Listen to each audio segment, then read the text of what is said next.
Bonjour tout le monde, j'espère que vous allez bien. Dans cette nouvelle vidéo, je vais vous parler de mes achats de la semaine et d'un livre que j'ai découvert dans mon sous-sol. Comme vous allez le comprendre, dans plusieurs de mes vidéos, je vais inclure des découvertes que j'ai faites dans mon sous-sol, car il y en a quelques-unes et que j'aimerais les partager avec vous. Donc je vais tout d'abord commencer avec ce livre. Il s'agit de La maison des enfants de Janine Boissard.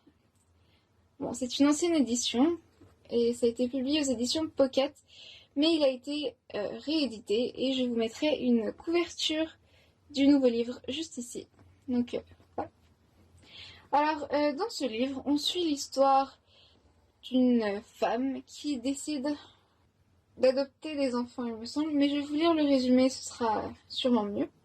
Alors, Margot l'Espoir a 40 ans. Après la mort accidentelle de son compagnon, elle a rangé à jamais sa blouse de chirurgien et s'occupe de l'enfance maltraitée. Meurtrie, son cœur a encore de l'amour à revendre. Et à la maison des enfants, on en a toujours besoin. Venue enquêter à Auxerre, dans cet établissement qui recueille des jeunes à problème, elle y a découvert une équipe formidable. Des enfants tous attachants, qui ne demandent qu'à être écoutés pour prendre un nouveau départ. Elle n'hésite pas longtemps. À côté de son fils et de sa petite-fille, Aurore, ce sera sa nouvelle famille. Mais l'orage gronde autour de la maison, qui, pour des raisons pas toujours avouables, en dérange plus d'un. Pour Margot, l'heure est venue de livrer un nouveau combat. Donc ça a l'air vraiment intéressant, je suis contente de l'avoir découvert dans mon sous-sol, et je vais sûrement le lire cet été ou un peu plus tard. Mais voilà, donc je vous le conseille, ça a l'air d'être un très très bon livre. Je vais maintenant passer à mes achats du jour, de la semaine en fait. Donc voilà, toute cette pile. Je vais commencer par un livre. Je vais faire les folios et ensuite, bon, il n'y a pas d'ordre, mais on verra. Alors, tout d'abord, La peste d'Albert Camus. Donc je vais vous lire le résumé. Naturellement, vous savez ce que c'est Rio. J'attends le résultat des analyses. Moi, je le sais. Et je n'ai pas besoin d'analyse. J'ai fait une partie de ma carrière en Chine et j'ai vu quelques cas à Paris, il y a une vingtaine d'années. Seulement, on n'a pas osé leur demander un nom, sur le mot. Et puis, comme disait un confrère, c'est impossible, tout le monde sait qu'elle a disparu de l'Occident. Oui, tout le monde le savait, sauf les morts. Allons, Rieux. Vous savez aussi bien que moi ce que c'est. Oui, Castel, dit-il à peine croyable. Mais il semble bien que ce soit la peste. Donc j'ai trouvé que ça avait l'air d'un livre très intéressant. Et en plus de ça, c'est un livre d'occasion que j'ai acheté d'occasion. Et voilà, donc ça vaut vraiment la peine. Je vous le conseille, ça peut être super intéressant.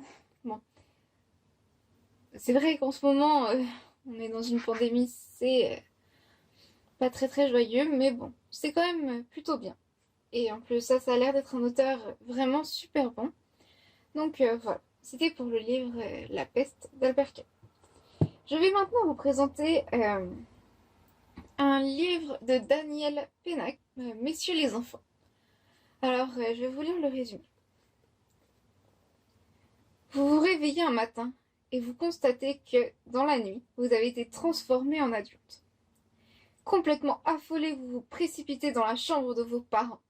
Ils ont été transformés en enfants. Donc voilà, j'ai trouvé que ça avait l'air d'un livre vraiment très drôle et voilà, ça sort de notre monde réel. Ce n'est pas possible dans la vraie vie, mais ça pourrait être très drôle parfois. Ça permettrait aux enfants de voir un petit peu la réalité derrière le monde des adultes et voilà. Donc je vous le conseille fortement. Ça a l'air d'un très très bon livre, d'un livre très très drôle. Qui nous permet de nous détendre et voilà. Donc c'était tout pour ce livre-là. Je vais maintenant passer à un autre livre. Les deux prochains livres que je vais vous présenter sont d'Amélie Nothomb. Les livres d'Amélie Nothomb sont toujours vraiment intrigants, drôles. Pas forcément drôles, mais bah non, en fait, vraiment pas très très drôle, mais on sait jamais exactement de quoi ça va parler. Ça donne justement envie de continuer et de découvrir ce qu'il y a derrière tout ça, derrière toutes ces pages. Donc, ça a été publié aux éditions Le Livre de Poche. Donc, c'est toujours vendu, et voilà. Je l'ai déjà lu une fois, mais j'avais envie de le relire et je l'ai trouvé d'occasion, donc j'ai trouvé que ça valait la peine de l'acheter. Donc voilà, c'était tout pour ce livre. Ah non, je vais vous lire le résumé avant. Sur une île au large de Cherbourg, un vieil homme et une jeune fille vivent isolés. Entourés de serviteurs et de gardes du corps à l'abri de tout reflet, en aucun cas Hazel ne doit voir son propre visage. Engagée pour soigner la jeune fille, Françoise, une infirmière, va découvrir pourquoi Hazel se résigne aux caresses du vieillard. Elle comprendra au prix de quelle implacable machination ce dernier assouvit un amour fou, paroxystique. Bon, donc voilà. Je peux vous dire que ça a été un très très bon livre. Je l'ai lu plusieurs fois et j'ai toujours envie de le relire, donc je vous conseille. Et je vais maintenant passer au prochain. Il s'agit encore d'un livre d'Amélie Nothomb. Non, Robert des noms propres, publié aux éditions Albin Michel. Je vais vous lire le résumé. Pour un écrivain, il n'est pas de plus grande tentation que d'écrire la biographie de son assassin. Robert des noms propres, un titre de dictionnaire pour évoquer tous les noms qu'aura dit ma meurtrière avant de prononcer ma sentence. C'est la vie de celle qui me donne la mort. Donc j'ai trouvé que ça avait l'air super intéressant et bah voilà, ça peut... On ne sait jamais exactement de quoi ça parle, donc j'ai eu envie de le découvrir et je vous le conseille aussi. En général, tous les livres d'Amélie Nothomb sont super bien et tout, donc je n'ai jamais été déçue. Donc voilà. Il a été publié aux éditions Albin Michel, mais je l'ai sûrement dit. Malheureusement, il n'est plus publié comme ça, mais vous pouvez trouver d'autres éditions. Voilà. Donc c'était tout pour ce livre-là. Alors le dernier livre que je vais vous présenter, c'est un livre que de nombreuses personnes connaissent, que ce soit en film ou en livre. Alors il s'agit du livre Hunger Games de Suzanne Collins, donc publié aux éditions Pocket Jeunesse. Bien sûr, ce n'est pas la nouvelle édition, c'est un livre qui a été sorti, attendez, en 2008, donc ce n'est pas le plus récent. Mais j'ai trouvé que ça valait la peine, car il n'est pas très très abîmé, peut-être un petit peu, mais voilà, ça a l'air d'être un très bon livre. J'ai vu le film et j'ai trouvé que c'était vraiment intéressant, que c'était... On se demande comment quelqu'un a pu imaginer ça, c'est vraiment... Mais en même temps, on se dit... C'est de l'imagination, mais... Voilà, ça pourrait se produire dans la vraie vie.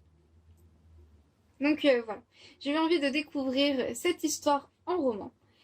Et donc, je vais vous lire le résumé. Les Hunger Games ont commencé. Le vainqueur deviendra riche et célèbre. Les autres mourront. Dans un futur sombre, sur les ruines des États-Unis, un jeu télévisé est créé pour contrôler le peuple par la terreur.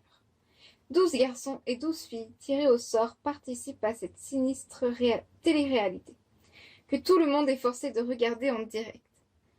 Une seule règle dans l'arène, survivre à tout prix. Quand sa petite sœur est appelée pour participer aux Hunger Games, Katniss n'hésite pas une seconde. Elle prend sa place, consciente du danger. À 16 ans, Katniss a déjà été confrontée plusieurs fois à la mort. Chez elle, survivre est comme une seconde nature. Donc voilà, je peux vous le conseiller, car même si je n'ai pas encore lu, je me dis que, bon, ça doit être aussi intéressant que dans le film. Et voilà, j'ai hâte de le découvrir et je vous partagerai mon avis sur tous les autres romans que j'ai présentés plus tôt. Donc voilà. Je vous souhaite de très très bonnes lectures d'ici ma prochaine vidéo et n'oubliez pas de vous abonner. Donc au revoir.